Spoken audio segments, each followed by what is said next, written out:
The Green Voice. Yes, we are green. Kuanzia siku ya jana majira saa 7 usiku tumemshikilia meneja wa habari na mahusiano wa timu ya Yanga Ali Kamwe, na tumemshikilia kwa kosa la kutoa lugha chafu kwa viongozi wa serikali, na amefanyiwa mahojiano toka jana tulikuwa naye, na mpaka muda huu wa mchana ninavyozungumza ameachiwa kwa dhamana na atatakiwa kuripoti kwenye kituo cha polisi tarehe 21 kwa taratibu nyingine za kisheria ambazo zinaendelea. Ni maneno ambayo yalionekana kuwa sio maneno ya staa, kwa maneno ya staa hususan kwa kiongozi, kwa namna ambavyo amekuwa akiyatoa, na pengine alikwenda kumdhalilisha kwenye utu wake kama kiongozi kwa namna ambavyo ameyazungumza.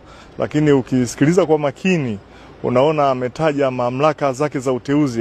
Kwa hiyo amefikia hatua ya kutaja mamlaka ya uteuzi ya mkuu wa mkoa, kama vile akionyesha yani mamlaka labda ilimteua labda kwa mapungufu fulani. Kwa hiyo kulikuwa na lugha ambazo hazikuwa za kiwana michezo. Swala hili tunaliondoa kwenye utaratibu wa kawaida wa kimichezo, na ni kosa ambalo amelifanya ambalo linatakiwa lishughulikiwe kwa mujibu wa sheria.